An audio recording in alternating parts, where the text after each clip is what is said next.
सत्संगत जी, प्यार से कहना धन निरंकार जी। प्रेमा ने बोला धन निरंकार जी।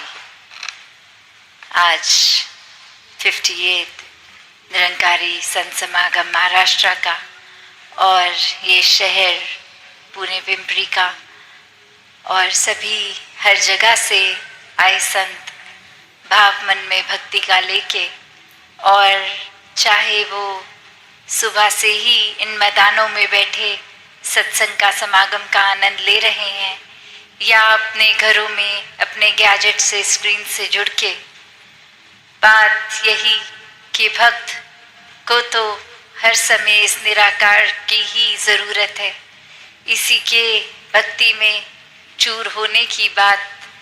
एक प्रायोरिटी हमेशा यही निराकार दातार, ये ईश्वर अल्लाह जिस नाम से भी पुकारें, और यही संदेश हमेशा से आया है किसी भी युग में। आज भी यही सबसे कीमती संदेश है कि इंसान जीते जी अपने जीवन को संवार ले, इस रोशनी इस सच्चाई से जुड़ जाए। चाहे सुबह वो जो स्वागत का समय, और उसमें भी अनेक झांकियों के रूप में देखा कि कैसे ये संदेश को, एक मानवता के नाम भी ये संदेश कि इस जीवन को, इस संसार को, चाहे वो सोशल रूप में, कैसे एक साफ सुथरे जल की एक डिपिक्शन, एक प्रकृति को गंदा कूड़ा करके ना गंदगी और बढ़ाने की बात, या फिर अन्य रूप में पेड़ लगाकर, ऐसे एक जो हमेशा से शिक्षा की बात रही, या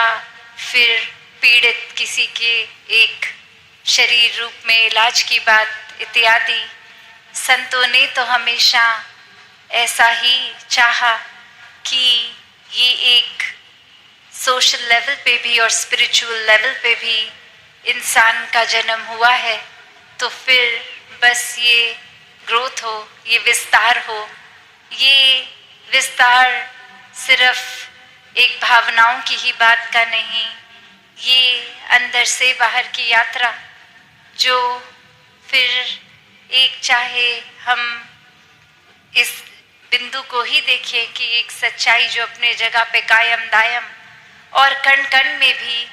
और जहाँ ये एक फोकस पॉइंट भी, वहाँ इतना असीम विस्तार की, ये बीइंग बाउंडलेस वाली बात कि ये कभी ना खत्म होने वाली।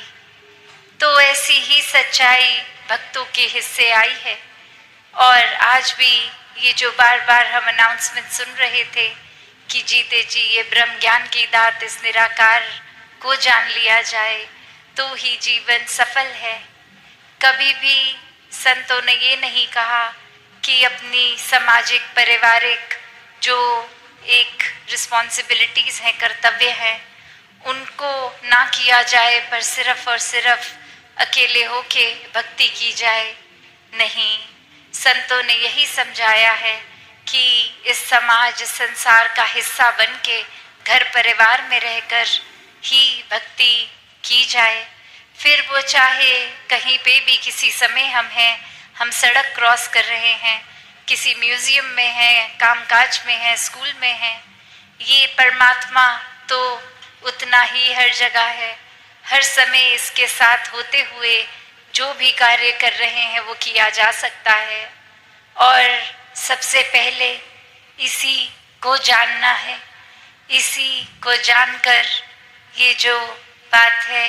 कि एक को जानो, एक को मानो, एक हो जाओ, एकला जाना एकला माना एकवा, कि कैसे एक संसार में जहाँ इस एक की ही बात होती है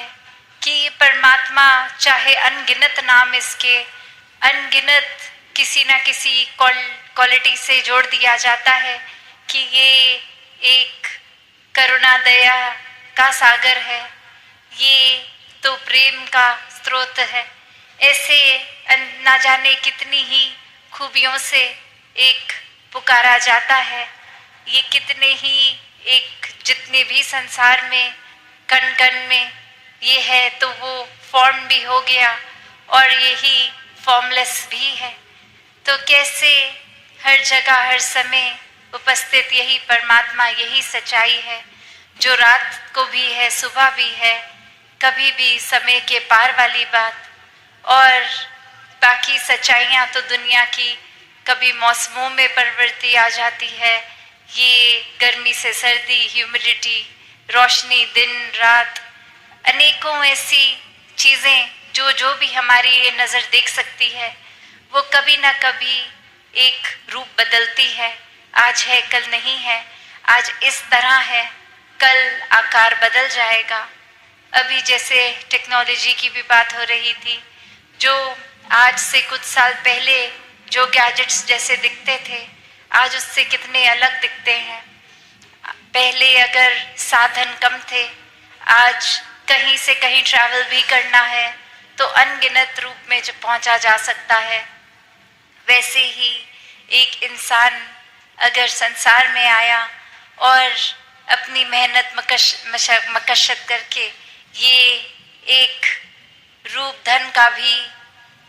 एक अमीरी की और एक सजीवन में आराम की जिंदगी पर वो अपनी ही बलबूते अपनी मेहनत से किया गया और उसका फिर सदुपयोग किया गया। फिर वही जीवन को अगर हम ऐसे भी देखें कि किसी ने ये सारे साधन होने के बावजूद उनका इस्तेमाल तो किया पर अच्छाई के लिए नहीं, अपना भी नुकसान किया, किसी और का भी। एक उस तरह से जो परमात्मा का शुक्राना बनता है कि कुछ दिया है तो ये भले के लिए ही इस्तेमाल हो, ऐसा किया ही नहीं गया, तो फिर ये जीवन तो फिर बहुत ही एक मुबारक जीवन तो दूर की बात, ये जीवन तो जीवन कहलाने लायक ही नहीं बचा। जहाँ एक इंसान को यही समाज में रहकर ये भरपूर अपनी सुविधाओं को जहाँ यूज़ भी करना है उस तरह ये विस्तार है, पर ये जिन्होंने परमात्मा को मन में रखा है, हर समय याद रखा है, ये वो सब चीज़ों का अच्छी तरह इस्तेमाल करते हुए भी फिर भी ये अपनी स्पिरिचुअलिटी को एक सबसे ऊपर रखते हैं, इस निराकार को सबसे ऊपर रखते हैं और फिर अपने जीवन में एक बंदिश का महसूस नहीं होता कि ये एक दायरा है, एक ये इतना असीम निराकार और कितने ही ये अनगिनत तरीके जिससे इस निराकार के साथ प्यार और मजबूत किया जाए, चाहे वो एक दिल से सुमिरन करके, अरदास करके, प्रार्थना करके, चाहे वो संसार में भेदभाव ना करते हुए मानवता की सेवा करके, चाहे किसी का एक किसी रूप में किसी तरह का भी कंफर्ट पहुंचा सकते हैं, दुख तकलीफ दूर कर सकते हैं वो कार्य करके। और बात सिर्फ वही कि समर्पित भाव हो, वरना अहंकार जहाँ अपनी जगह ले लेता है फिर तो मन में यही आएगा कि अगर किसी के जीवन को मैंने संवारा तो वो मेरी वजह से हुआ, अगर मैं ना ये मदद करता तो फिर वो इंसान का तो भला नहीं होना था। पर यही एक फ़र्क सेवा में और मदद में, ये हेल्प नहीं है, ये तो सर्व करना है। और वही संत तो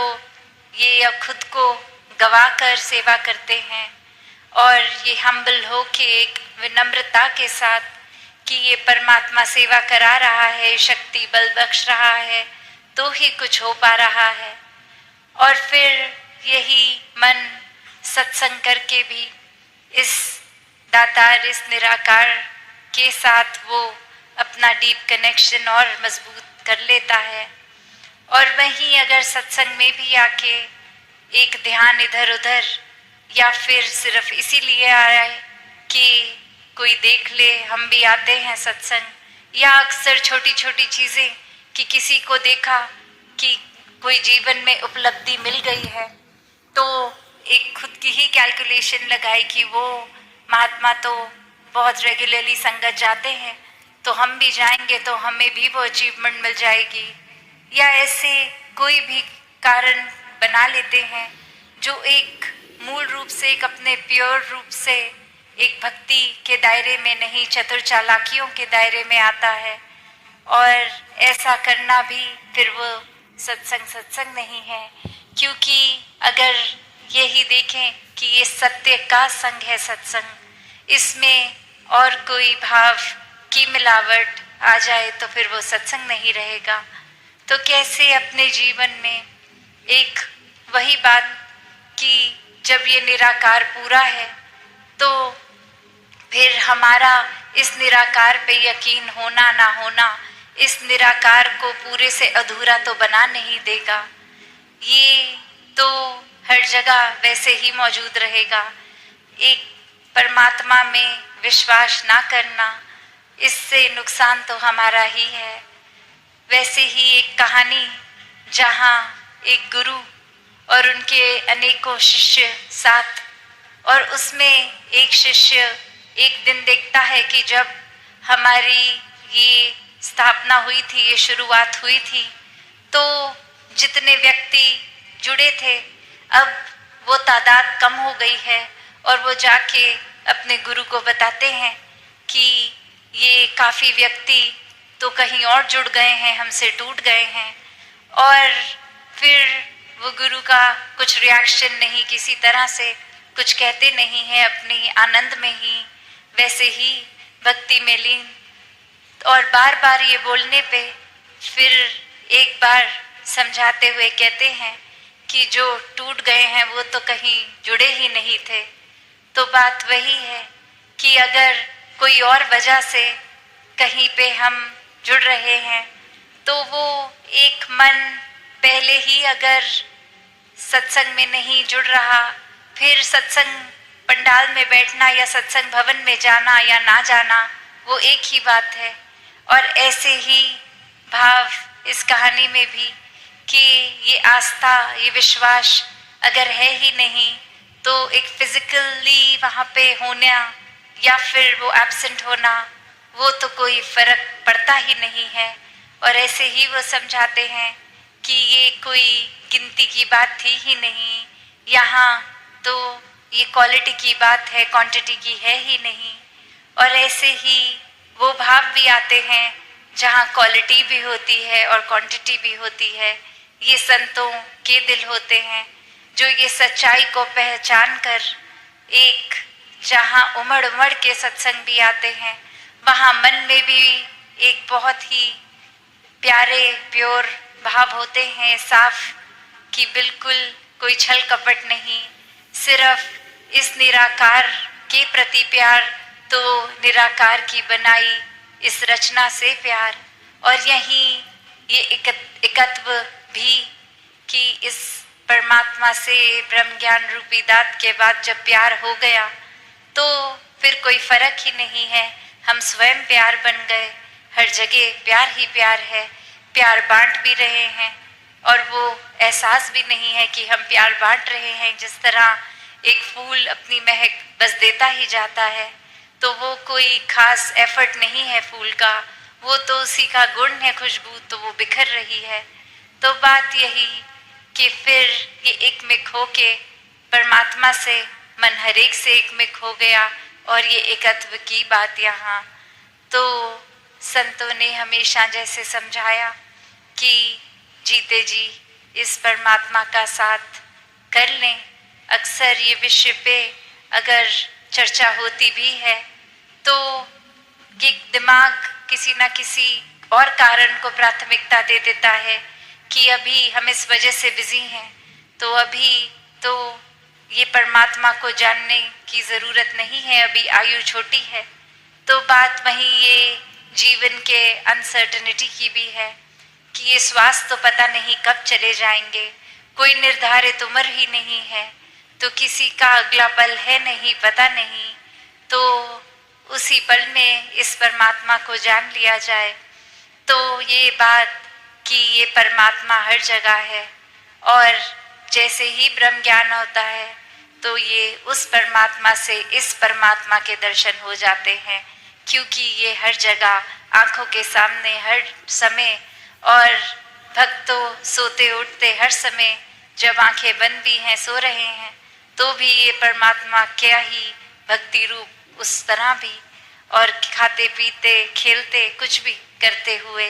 ये परमात्मा ही हर समय साथ इसके एहसास में ही जीते हैं। तो ऐसा भक्ति भरा जीवन हर किसी के हिस्से आए, और हर कोई अपने जीवन में जहाँ एक जितनी भी उपलब्धियों को प्राप्त करे वो मुबारक उपलब्धियां हैं अपनी मेहनत, अपने हार्डवर्क से, पर वहीं अगर वो अचीवमेंट्स पे ही फोकस करते गए और अपनी स्पिरिचुअल ग्रोथ को इग्नोर किया, तो फिर जैसे इतिहास में काफ़ी उपलब्धियां जुड़ी हैं, एक हमारी भी जुड़ जाएगी, पर वो सिर्फ एक नाम ही बन जाएंगे। एक हमने पर्सनली कुछ गेन ही नहीं किया, जो ये इतना सुनहरा मौका था भी,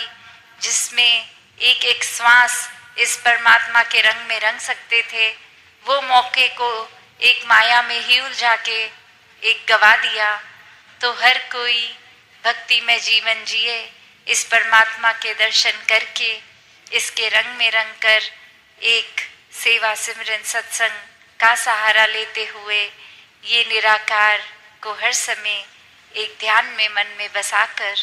एक इसी तरह जीवन जिए जो भक्तों का रहा। और आज भी कितने इतिहास के भी भक्तों के नाम लिए गए, और ये हम अपने जीवन में भी भक्तों को देखते हैं। तो चाहे युग और टेक्नोलॉजी बदली, ये इस तरह विस्तार तो हुआ, पर ये भाव प्यार का, प्रेमा भक्ति का वही, ये विश्वास, ये श्रद्धा, ये संतों का जीवन तब भी प्रेरणादायक था। आज भी संत उस समय भी चेतन करते थे इंसान को कि जीते जी परमात्मा को प्राप्त कर लो। आज भी संत वही कर रहे हैं। तो ये भक्ति में हमें अपना विस्तार करना है, खुद पे फोकस करके इस तरह का जीवन हर कोई जीता चला जाए। सत्संगत जी, धन निरंकार जी।